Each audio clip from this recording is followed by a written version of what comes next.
Hey, everybody. It's Elisa Connor I'm Herman. and we're here with this, not that, your marketing insights into what you should do and what you should not do. And we're bringing together 25 plus years experience in the world of marketing. And today we are talking about how to effectively move people from social media to purchasing. And boy, do we have some doozy stories to share with you today. So, how are you, Anka? How are things going over there? Yes, no, it's still nice and warm, and I'm very well. Yes, got my mighty fan. All I good. don't I don't think people know where you are. Do you want to tell people where in the I'm world you in the are? south of Spain, so it doesn't just look Spanish. It actually is. I love that. And if for those of you that don't know me, I am in the Mile High City, Denver, Colorado, where it is finally raining. Hallelujah. So we are grateful for the rain. But let's dive in. So this week it was kind of ironic. I hopped on here a little bit early with Anka, and we set the topics for these this not that live shows probably a month and a half, 2 months ago, and fate would have it, I had two examples of what not to do come across my social media accounts this week.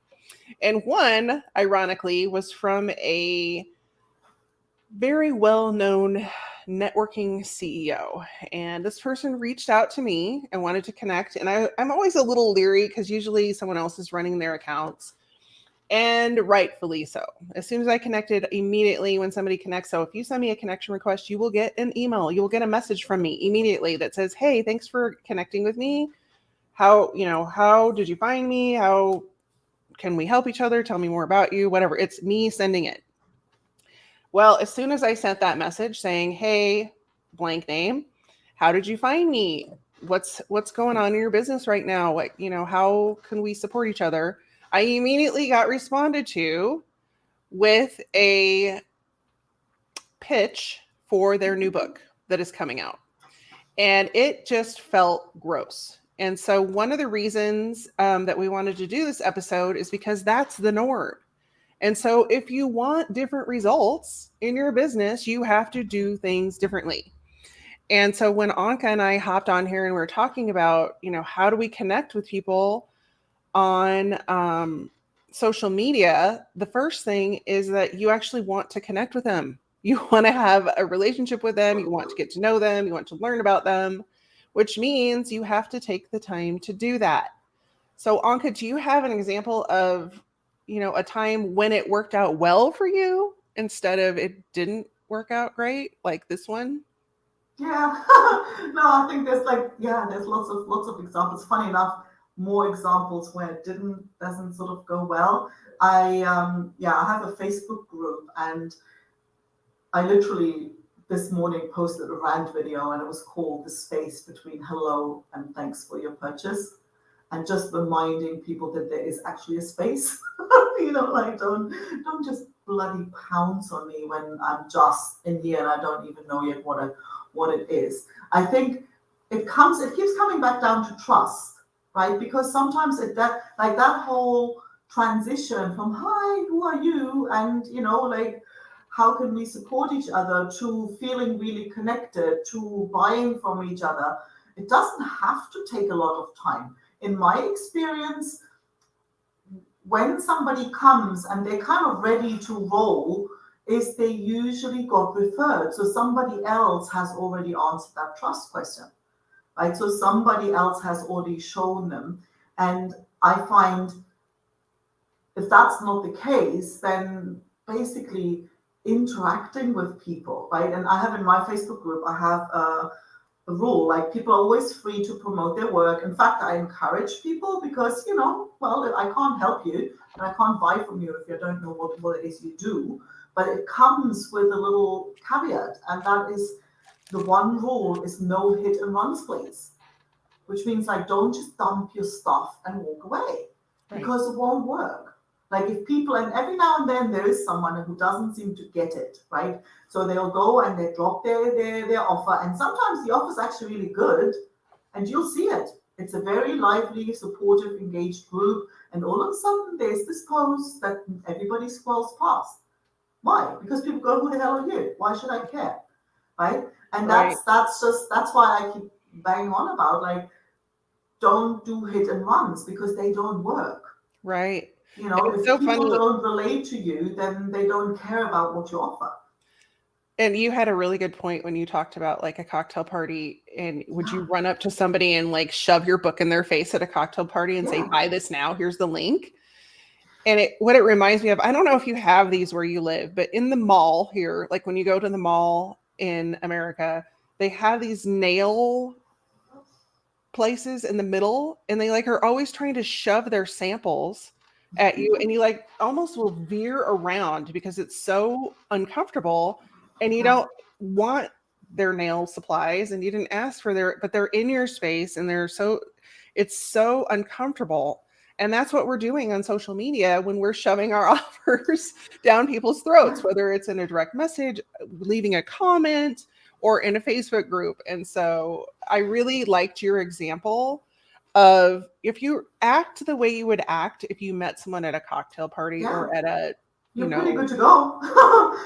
Unless you go there drunk and jump on the table and dance straight away. But I think, I mean, but then even that is I think the key part in between all of these, before you go and offer something to anybody, this step of asking for permission, I think, is crucial, because sometimes you have an inkling that somebody might be helped by what you've got. And I really experienced, somebody did that to me a while ago, and it was one of those coach directory thingies, right?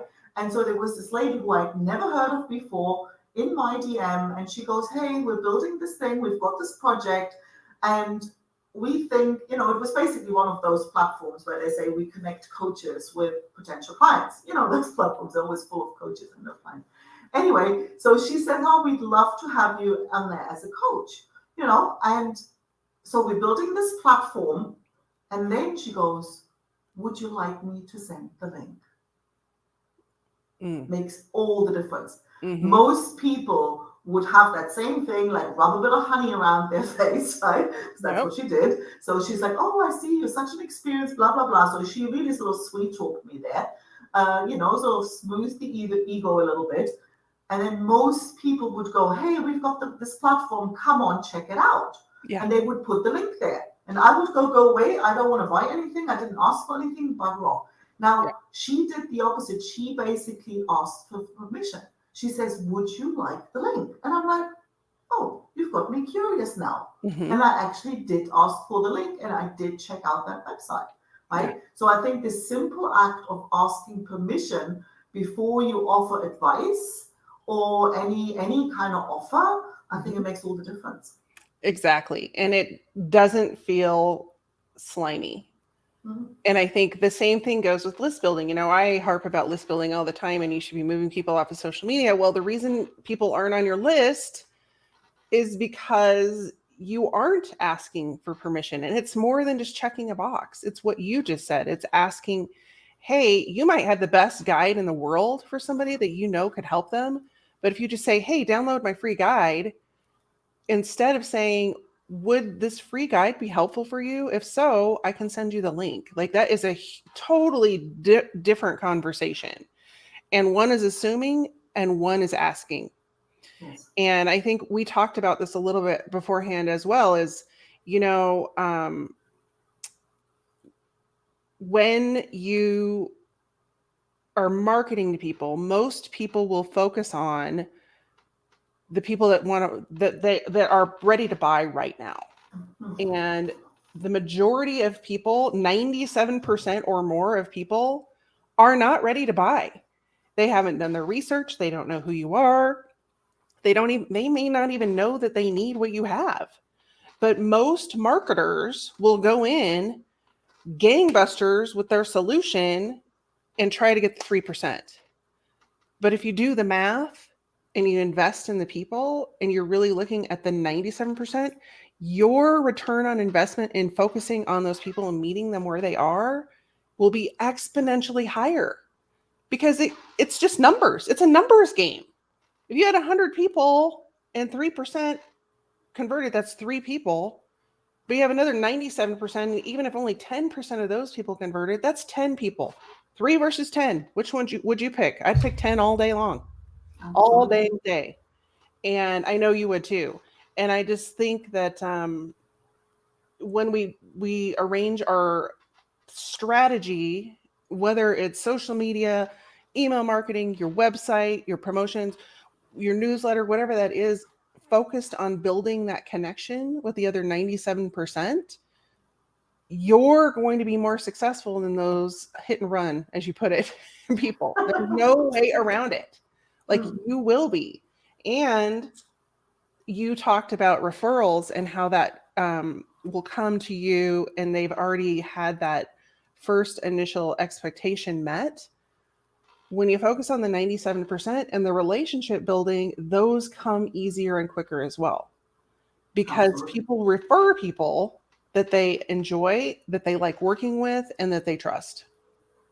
And Yeah. so, one other thing I wanted to mention that came to me when you were talking is, and you probably inadvertently knew, didn't know that you were saying this, but it's meeting people where they are. And when you were talking about your group, and you had somebody that just came in, and then you had somebody else in the group kind of, I don't want to say attacking them, but going after them Oh, with their counter. product, Yeah. you're, you have to meet people where they are. And so many times people focus on one component of their sales funnel and there's five other pieces, five other sections of where people could be, and they only create messaging or they create social media posts or they create services for one group of people.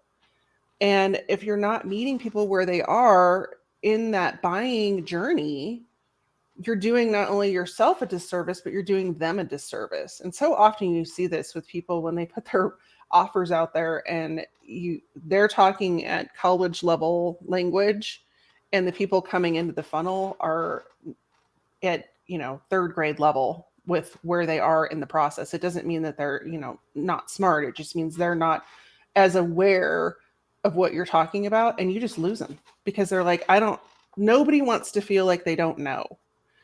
But if you're marketing and the way you talk to people and the way you show up on social and the way you have conversations has you talking and making people feel like they're not smart, who wants to do business with someone like that? Yeah. Well, it makes no sense. And I think when people often think like, oh, I don't know what to say and whatever. And I think when you look at this through the lens of you need to find a way to let people know what is it that you've got, what's the problem you solve, is it for them, and why should they pick you out of all the solutions that are there? Why you? So give them something to connect to, tell them what it is they need to know in order to make a decision. I always find like marketing, any of this stuff is decision making help, Yeah. right? And that's the thing. And some people will need to actually start out with, oh, there's even a thing, even a problem. I wasn't even sure. And then, well, actually, did you realize the implications of not doing this thing are actually these? And you go, ooh, every time they go, never thought of that. That builds trust. That Mm-hmm. builds your, like the way they perceive your competence. And then I think just person.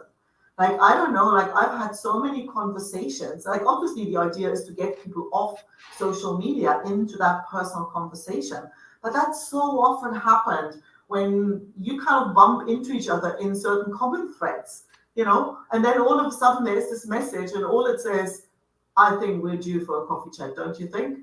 Because you all already kind of sort of know each other because there has been that, and sometimes somebody will say, oh, I love like something in the headline. I have like proudly owned by two dogs. So often people come and says, oh, well, and I'm proudly owned by two cats, right? So and we have a conversation, but it's that human factor in it, Yeah. that creates that connection, and anything is possible from there. But just Yeah. don't jump. Just don't skip steps. That's the thing. And it doesn't have to take a lot of time. It just you can't skip the steps. Right. And to be authentic with it. I think, you gave a really good example about your dogs, and people can relate to that, and you show pictures of that and you show that part of your life. But it's when you read somebody's headline and it sounds like a sales bit, and that's not authentic. And so whether Mhm. somebody relates to, it's just so ironic to me. You're like, you sound like a robot. You don't sound like a person. Yeah. And I feel like those deeper connections, especially after COVID, because there's so much loneliness and people feel disconnected because they've been online. There's a lot of things that you can do to connect with people authentically and just have real conversation.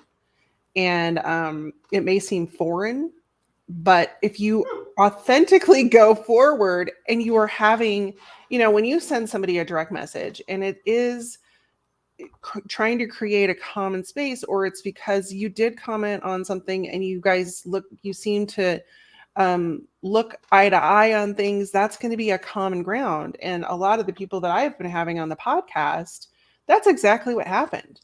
Is like, I found we have very similar audiences. I started following their stuff. I started liking their posts. I started commenting, and it started to build a relationship with them. So much so that I was like, hey, you should come on the show.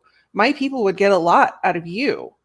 And so anyway, I 100% agree. And I think that's a really great step, is to, one, don't drop and, what did you say? Drop and roll? Don't hit Or and run. Don't hit, hit and run. That's right. Drop and roll. Nope, that's the wrong thing. I love that too, but it's just kind of like, well, yeah, hit and run. yeah, hit and run.